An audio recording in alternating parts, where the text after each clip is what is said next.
discussion on translation has reached the final stage, that is termination. In our previous videos, we have discussed about the initiation and elongation of translation and the role of various protein factors, the initiation factors in initiation step and elongation factors in during elongation, their role in the process of translation. Now, ultimately, after the formation of the polypeptide sequence, how this process it terminates, that we are going to deal with in this present video. So, when this ribosome it reaches the stop codon, that is UAA or UGA or UAG at the A site. At that point of time, there's no transfer RNA in the cell system that has got any amino acid according to this stop codon, because we know that the stop codon it do not code for any amino acid. Instead, it indicates the end or the termination of the process of translation.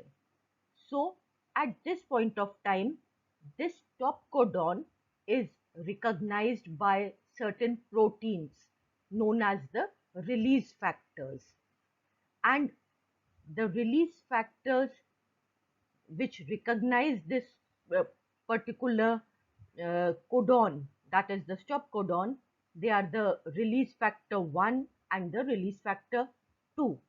So when it encounters this stop codon, at that point of time, the first step of termination is binding of the release factor 1 or 2.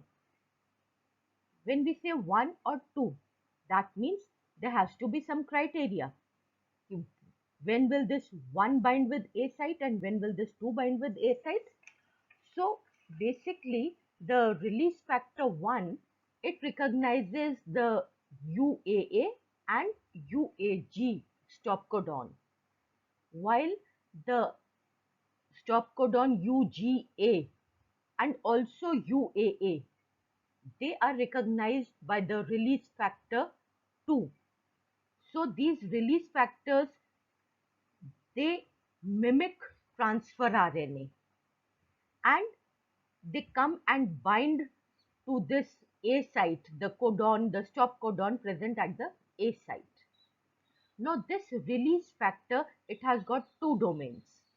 One that will bind with the stop codon and the other that will catalyze the termination or the release of the polypeptide chain that is present on this transfer RNA present at the P site of the ribosome. So what happens is that once this release factor, it connects itself or joins itself to the codon, stop codon present at the A site, it causes the peptidal transferase activity. And now at this point of time, this polypeptide chain, it transfers this polypeptide, it is transferred to the water molecule. And in this way, the bond between this transfer RNA and the polypeptide, it cleaves, and this polypeptide chain is released by the hydrolysis of this bond between the C terminal of the polypeptide chain and the 3' hydroxyl group of the transfer RNA. So in this manner, this polypeptide chain is released. But now we have to remove these two free transfer RNAs which do not have any amino acid or polypeptide bound to it. Secondly, we also have to release the release factor 1 or the 2 from the stop codon. So this is facilitated by another release factor, that is the release factor 3. So this release factor 3, it has got a GDP attached to it. It is also a GTPase, but instead of the activator GTP, it has got GDP, guanine diphosphate, associated with it. And it comes and attaches itself to this 50S subunit of this translation complex. So when it attaches itself to this 50S complex, it catalyzes the breakdown of the bond between our release factor 1 or 2 and the stop codon. And the energy released by this breaking up of this bond, it is used to phosphorylate or hydrolyze this GDP, convert this GDP to GTP. Now it has got the energy currency in the form of GTP. And this GTP is made use of to release this release factor 1 or 2 from this point, from the A site, and in the process this GTP is again converted to GDP. So we have got the three sites E and P with the transfer RNA attached, but the free A site. And once this is hydrolyzed, it is released. So at this point of translation termination, there is no release factor 1 or 2, no release factor 3, and even the polypeptide chain has been released. So what remains is to free this system of these two transfer RNA and to release this ribosome from the messenger RNA, or rather this messenger RNA from this translation machinery. So this is brought about by another release factor, that is the release ribosome release factor, or the RRF.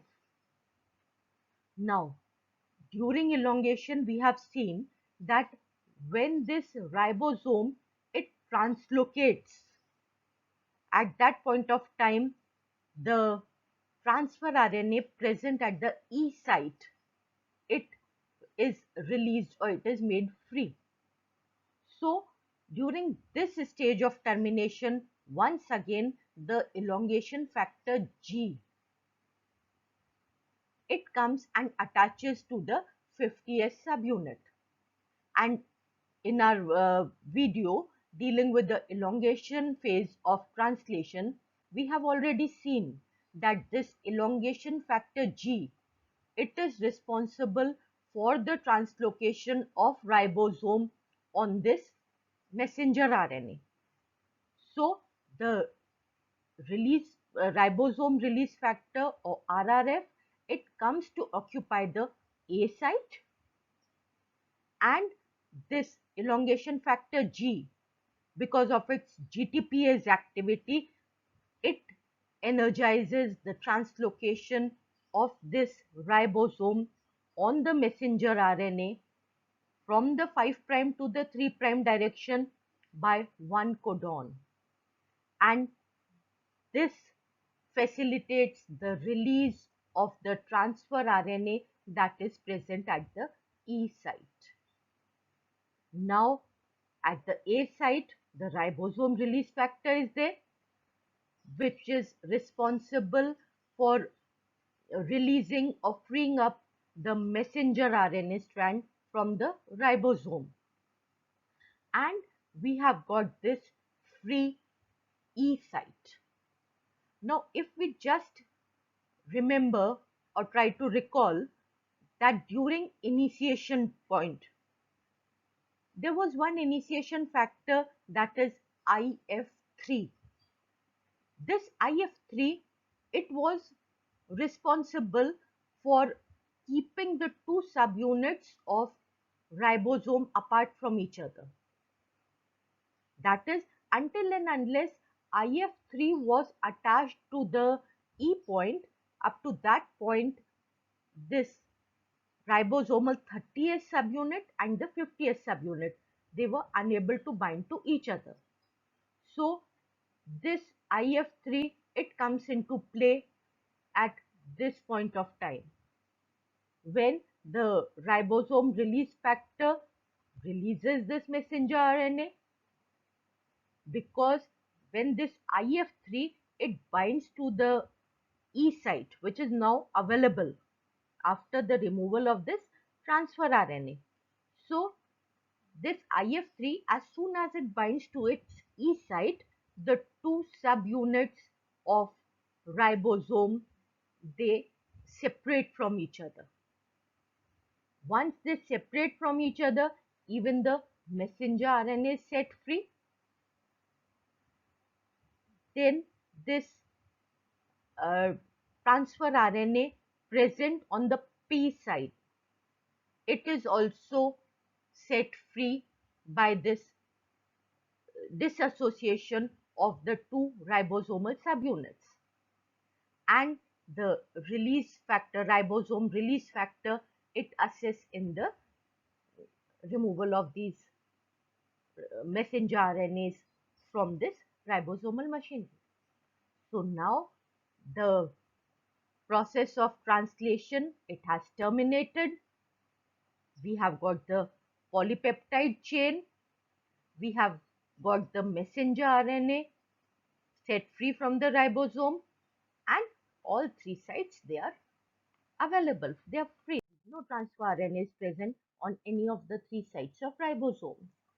So in this manner, this process of translation, it yields a one-dimensional protein molecule, that is a chain of amino acids, a polypeptide.